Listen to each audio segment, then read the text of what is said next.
Olá galera do canal Granja Mascarenhas, tudo bem? Galera, mais um vídeo para vocês. Neste vídeo vou falar sobre a hierarquia no galinheiro. É importante para a gente entender um pouco sobre o manejo.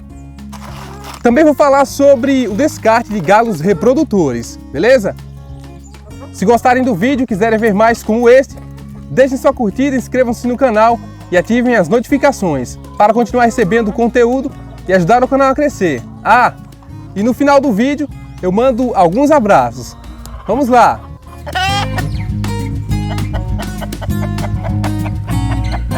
A hierarquia no galinheiro é o resultado da interação entre seus membros, as galinhas. Essas aves estabelecem complexas estruturas de grupos, conhecendo cada uma o seu devido lugar.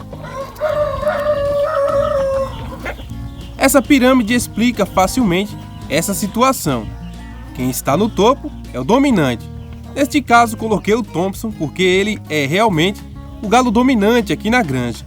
Isso quer dizer que todas as outras aves o respeitam. Uma vez que isso é estabelecido, elas conseguem viver em harmonia. Sempre existe uma hierarquia estabelecida no galinheiro. Ela determina a categoria entre as aves, mesmo que elas estejam em gaiolas. Desta forma, cada novo habitante terá que disputar seu lugar naquela construção social. Se houver apenas um galo em um galinheiro, este ocupará o primeiro lugar na hierarquia, sem discussão. As galinhas estarão imediatamente um degrau abaixo na categoria. Neste caso, o sexo é determinante, mesmo que o galo seja novo e pequeno. Numa criação de galinhas, os machos só não são respeitados se forem jovens ainda, e no meio de um plantel de galinhas adultas. Desde pintinhos, as aves vão assumindo suas posições na hierarquia.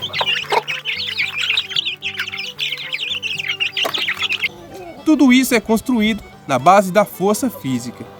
Se o galinheiro, por outro lado, não tem um galo, serão as galinhas quem determinarão sua própria estrutura hierárquica. Estas categorias são conquistadas a bicadas, em lutas que podem ser mais ou menos ferozes. Como é de se esperar, quanto maior o número de galinhas, mais demorado será o processo de estruturação. Não é recomendado intervir nas brigas entre as galinhas. Tudo vai ficar bem quando cada uma encontrar seu lugar nessa pirâmide social. Essa harmonia será alterada se uma nova ave for introduzida no grupo, ou se uma delas tiver que ser removida do grupo. Se assim for, será necessário um novo processo de estruturação hierárquica no galinheiro. Isso não ocorre apenas nos galinheiros ou com as galinhas, mas em diferentes grupos do mundo animal.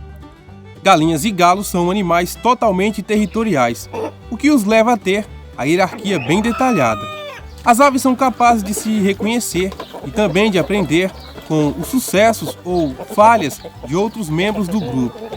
Cada membro, invariavelmente, domina outro, e é o dominante que estabelece os padrões para a execução de certas tarefas. Também é bom ressaltar a capacidade que essas aves têm de se comunicar. Elas fazem isso através da quantidade de vocalizações que alertam para diferentes oportunidades ou perigos. Este é o caso da chegada de alimentos ou da suspeita de algum tipo de risco ou predador, por exemplo. As tarefas mais importantes são assumidas pelo galo. Ele alerta o plantel constantemente. Às vezes faz rondas nos piquetes e até separa brigas de galinhas que estão buscando uma posição de respeito. Também é comum o galo ajeitar ninhos para as galinhas que estão prestes a pôr. É importante que o galinheiro tenha espaço suficiente para que as aves não sejam forçadas a se expor a situações violentas. Elas precisam de espaço que lhes permitam andar e comer com relativa liberdade.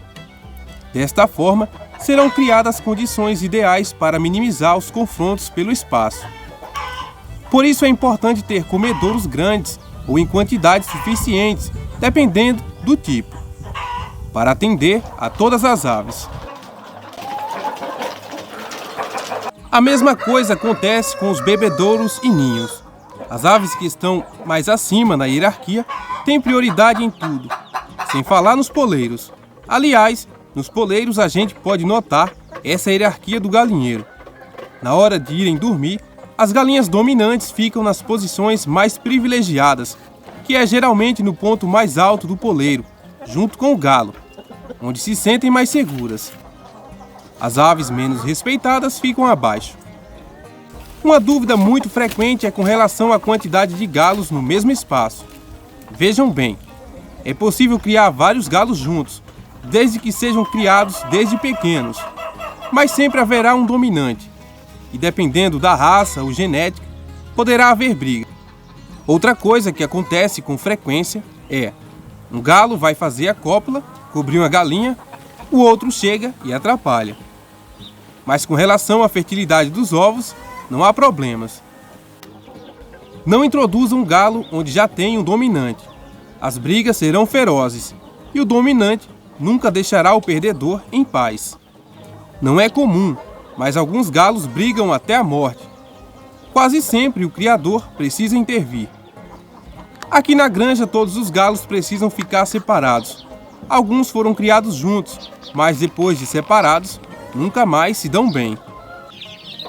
Falando do descarte de galos reprodutores, primeiro vou citar alguns motivos para descartar um galo reprodutor. Primeiro, por causa da idade. Segundo, evitar consanguinidade. Terceiro, fraco desempenho. E quarto, doença. Primeiro vamos falar da idade. Um galo é considerado velho para a reprodução quando atinge os 2 anos de idade. Mas isso não quer dizer que ele esteja infértil, inutilizável. O Thompson completa 2 anos agora em setembro, mas continua muito ativo, galando muito bem ainda.